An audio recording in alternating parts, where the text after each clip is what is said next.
2015 will be a huge year for him. And right now, Abel, you want to say a few words, and then we'll let Gennady talk about his performance tonight. First of all, thank you very much for your support. All the Mexican fans came out in droves and supported us. It was awesome walking around the arena and hearing all those chants. He's just going to continue to please you and to make sure that all the fights are dramatic like that. Thank you very much. So with that, I want to introduce the IBO, the WBA Super Champion, and the WBC Interim Champion, Gennady Triple G Golovkin. Thank you very much for my fans. You know, just good day today, big day for me, and big day for everybody. I think my first fight in California, I'm very happy. You know, just really 100% for good performance. Thank you. So we can open it up. Bernie, you want to open up for questions?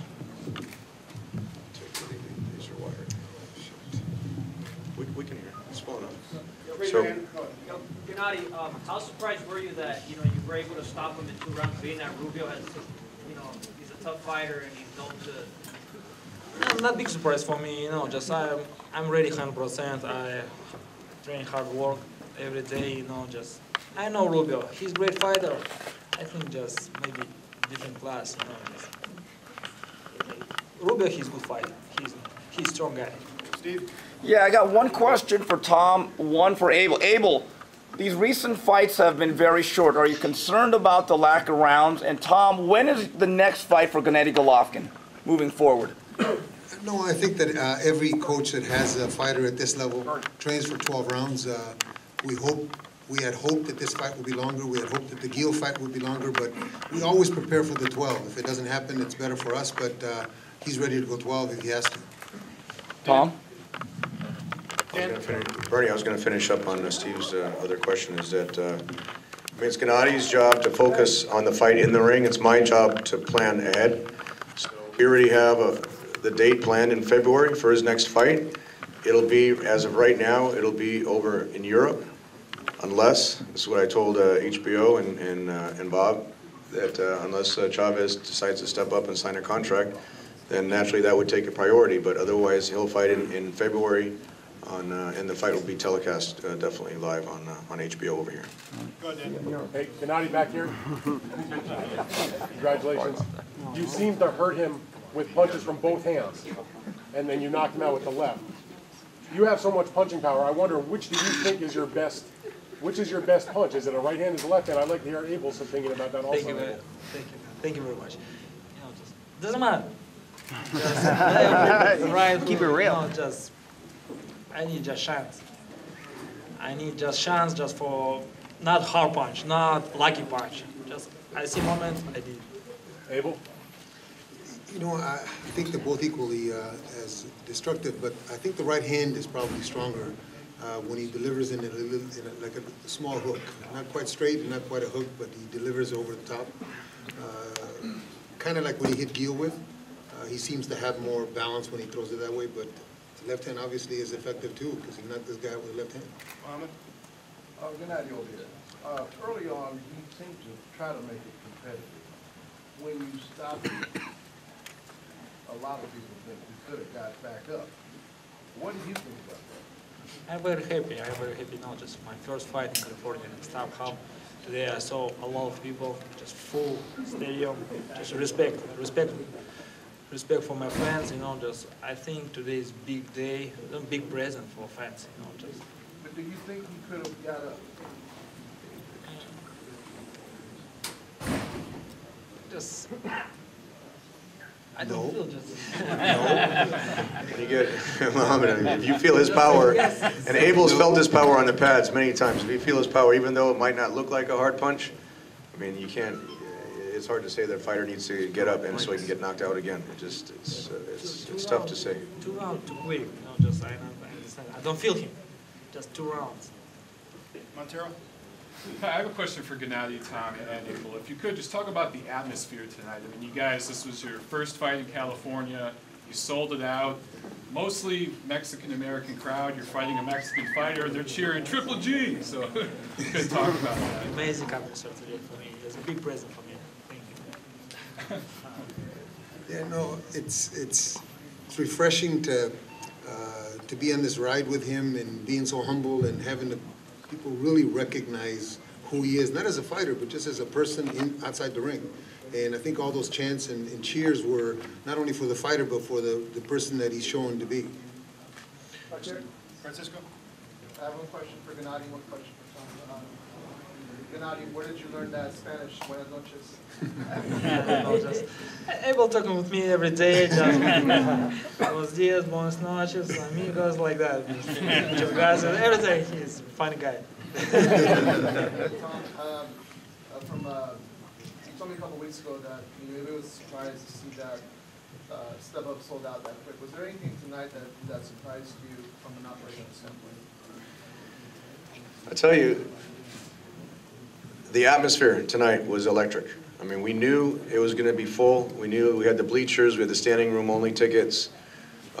Just the level of the reception. We knew there'd be a lot of fans for Gennady, but that it was that much energy as soon as he walked in the arena. And then we had the extra long walk planned for him. And that's really a salute to the fans, an appreciation of them coming out and his acknowledgement to that.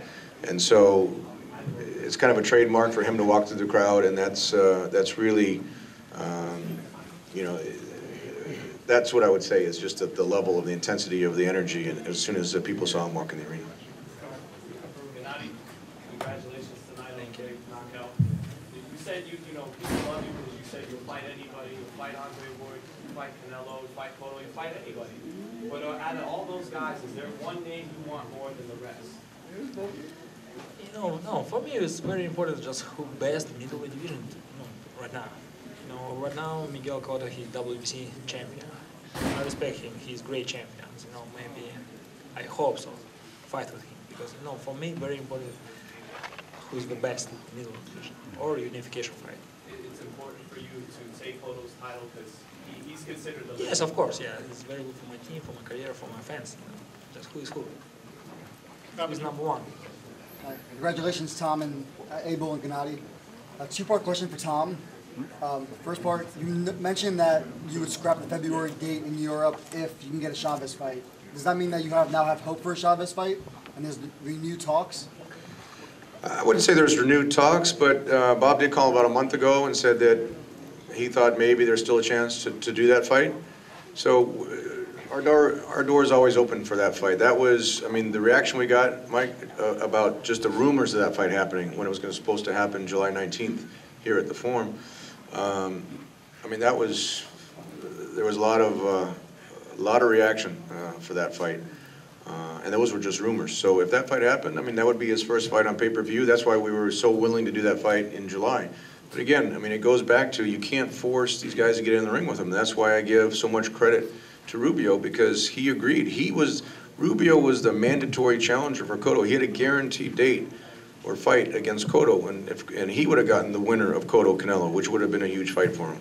And he agreed to get in the ring with Gennady tonight. I mean, we had to definitely make a large offer to him, but you know that's the important part about the backing of HBO. I mean, it used to be, you know, it used to have the stigma about, well, Gennady's too good and he's too dangerous and there's no reward. But when you sell out a house like this, when you can sell tickets, when you have the support of HBO, I mean, the reward is there. And Rubio definitely had gotten paid to take the risk, but we can't force guys. You know, we can't force Chavez to get in the ring with them. We can't force, you know, any of the guys. Even Carl Froch is a guy. I mean, he's a huge attraction over in England, fights in soccer stadiums, and that would be a tremendous fight over there in the UK. I reached out to Eddie Hearn, and you know, it's one of those things where, you know, there's a famous line. We were going to make a shirt for Gennady. It says Triple G, just not next.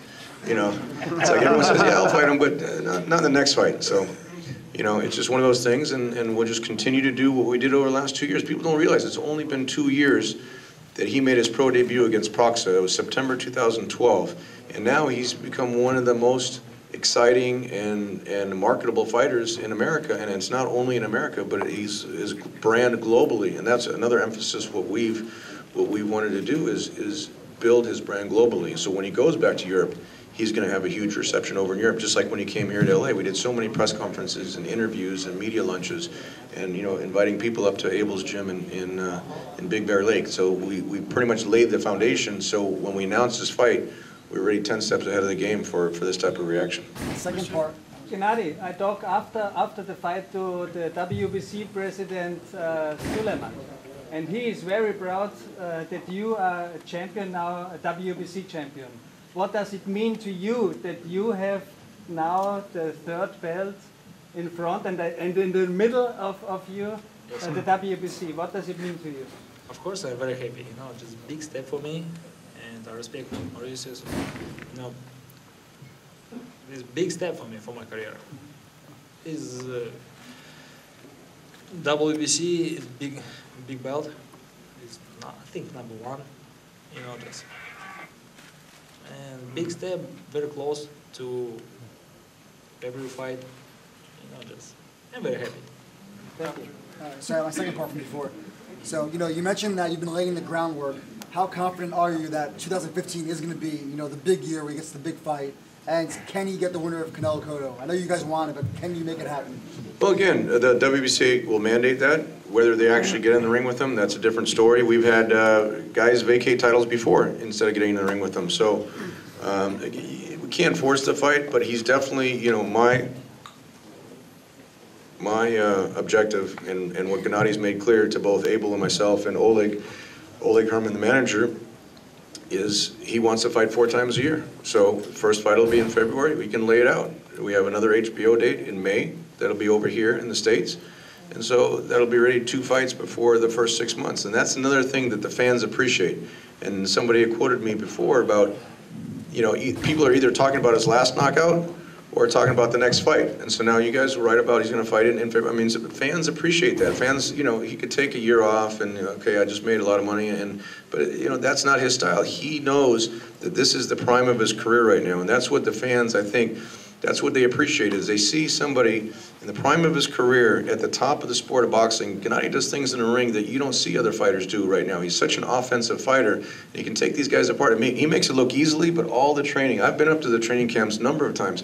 The training that Abel puts Gennady through and what Gennady does on his own up there. I mean, Men's Fitness was up there and did a 2-day photo shoot with him, and the guy couldn't believe. I mean, he was in very good shape. He was a triathlete himself, and he couldn't keep up with what Gennady was doing. So Gennady makes it look easy in the ring, but everything that Abel and Gennady work on and sacrifice, and even I have to give a lot of credit to Max Golovkin, Gennady's twin brother up there, up here on the side. I mean, everyone sacrifices so Gennady's star can shine in the ring, and it makes it look easy, but there's a lot of hard work behind the scenes. There are 3 belts on the table. Would the IBF belt would be a possibility in 2015? Oh, absolutely. We made a big offer to Sam Solomon for a unification fight as well. And again, that goes back to Rubio was the one that accepted the offer. I mean, and I can't fault Sam Solomon's people. I have a good relationship with his attorney, Kurt Emhoff. They felt the Jermaine Taylor fight was an easier fight. I mean, he didn't wind up winning the fight, but I mean, they chose to take that direction. So you can't force guys to get in the ring, but Gennady wants to prove that he's the best middleweight, and his goal is to unify all the titles, regardless of how he plays chess in the ring. I have to play chess out of the ring for the strategy to get guys to force them almost to fight, either to fight or vacate titles. Tom, on that Monte Carlo date, do you think a guy like Martin Murray would be a possible opponent? And would you think HBO would go to Monte Carlo for that fight? Absolutely, to both of those questions. Martin Murray's fighting next week. In fact, Gennady's invited as the honorary guest to Monte Carlo to be at that fight. He's fought there twice before. Prince Albert, Princess Charlene support Gennady coming over there. It's a tremendous atmosphere. Anyone that hasn't been to Monte Carlo, it's a tremendous atmosphere. People say, well, why do you go fight over there? I mean, it's a small arena, but just the energy inside the arena and the support and just the feeling of being there in Monte Carlo is tremendous. So that would be potential. If Martin Murray wins next week, that's a natural. I mean, Gennady's fought there twice. This, I think, will be his second or third time for Murray to fight there. That's a natural, and HBO absolutely is committed 100%. When they couldn't work out the production issues for his fight against Adama, they had such a huge backlash. A lot of times when fighters don't fight, and they're like, well, you know, this guy hasn't fought for 6 months or 8 months or even a year sometimes. It's like HBO doesn't get a big reaction. They said they've never gotten such a big reaction of fight fans so upset that we weren't able to work out the production details. It wasn't about they didn't want to show the fight. HBO was committed to showing the fight. They wanted to send 27 people over on the production side. It was just the facility didn't hold it. Now we've made the arrangements where it'll definitely be shown live in February, regardless of who the opponent is. But Martin Murray makes a lot of sense. I want to congratulate Abel and you. You have a lot of skill, technique. Tell us, is that left hook one of your best secret weapons?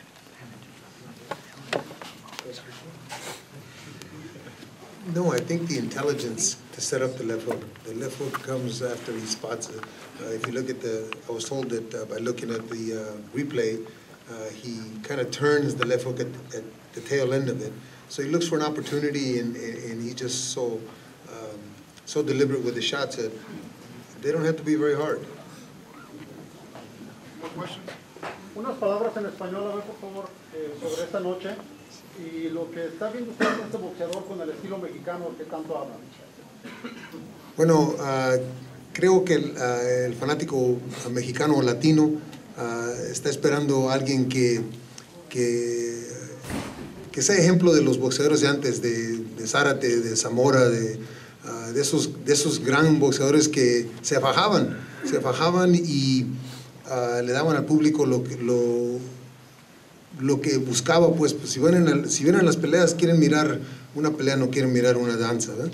Y está comenzando a hacer esas cosas y llegar a los, si llega a esas alturas de pelear como esos grandes, entonces vamos a tener un gran campeón que va a estar en la sala de fama. ¿Qué es lo que vio en la actuación de Fliplazir esta noche? El primer round estaba muy ansioso, pensé, estaba tirando muchos golpes anchos y le pedí en el descanso del primero y segundo que mejor me tirara el recto de jab y empezar a usar el jab más y tirar la recta derecha, y fue lo que abrió lo ancho después, porque Rubio cerró las manos para dejarle pegarle con el gancho. Ya está hablando español también, ¿no? Bueno, hablo poquito, son palabras nomás, no mucho. Any more questions? You need Gennady to translate? Any more questions? Gennady, Yeah. if no Cotto, no Chavez, who would you like to face? Good question. What do you think? Anyone. Anyone, yeah, of course. Gennady, you may face Cotto, you may face Canelo. If they fight, who do you think wins? Yeah. For me or for fans? For me, who is better? Or the other thing? Who is better? No, not younger. Who is better? He's win. You know, maybe I think fans win because big fight for everybody, for TV. I think pay-per-view win. Go ahead. Gennady, what do you tell the fighters themselves who don't want to fight you? What's your For first, boxing is a sport. I'm athlete. You know, I respect my opponents. Just thank you very much for your fight. You know, just for performance. I understand it's hard work. This is not game. This is real sport. This is very serious business. You know. So thank you very much, my friend. is patience? How do you deal with the patience in that for getting the fight that you want? Is the patience part hard for you? Of course. You know, of course, and this is very serious business.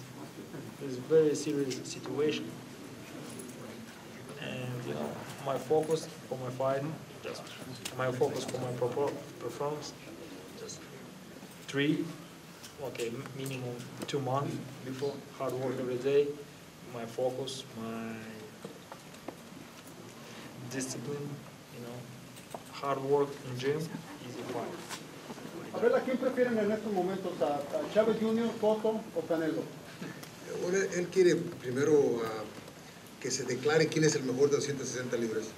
Quiere que si Cotto es el que dicen que es el campeón en línea, que pelee con él. ¿Por qué? Porque dicen que es el mejor en 160. Pensamos que Cotto nunca va a pelear con Gennady. Pero para mí fuera Chávez. Chávez es la pelea de sueño para mí, porque tiene unos estilos que va a ser una pelea dramática, va a ser una pelea de 12 rounds, va a ser una pelea que todos vamos a disfrutar como disfrutamos con el papá. En esa pelea creo que el papá Chávez es y Chávez Jr. va a pelear contra su papá. Abel, when you see him in the ring, was he trained very well, the opponent? Rubio. He looks, his body looks, not well trained. You know what? Everybody's body is different. There's been a lot of great fighters that didn't have a muscle in their body, but they were great fighters. It's not the body. It's the intelligence, it's the preparation, it's the dedication, the discipline. You don't have to have a body to be a great boxer. Yeah. One last question. Any more questions? One more. With all the fanfare building up with each fight, do you guys feel pressure to go for the knockout? No, I know how. I understand that I need decision fight too. No, this is my job. I see chance, I didn't. Nice. Do you think that you can become not just the middleweight champion of the world, but the best fighter in boxing, pound for pound? No, too much for me. Absolutely. In the future, maybe.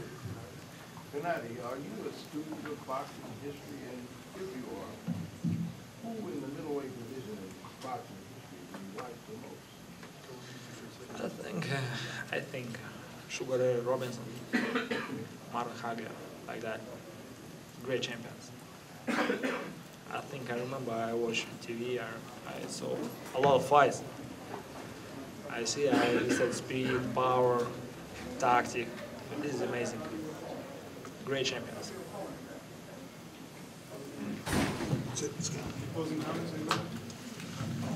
We just want to thank everyone for coming out. Just to touch on a few things, Gennady is very patient. He's going to keep fighting, and he'll have a breakout year next year. With this type of reception, 2015 will be a big year. So on behalf of everyone on the Triple G team, we want to thank everyone for coming out, all the fans, all the media support, and we look forward to the next time coming back to LA in 2015. Thank you very much.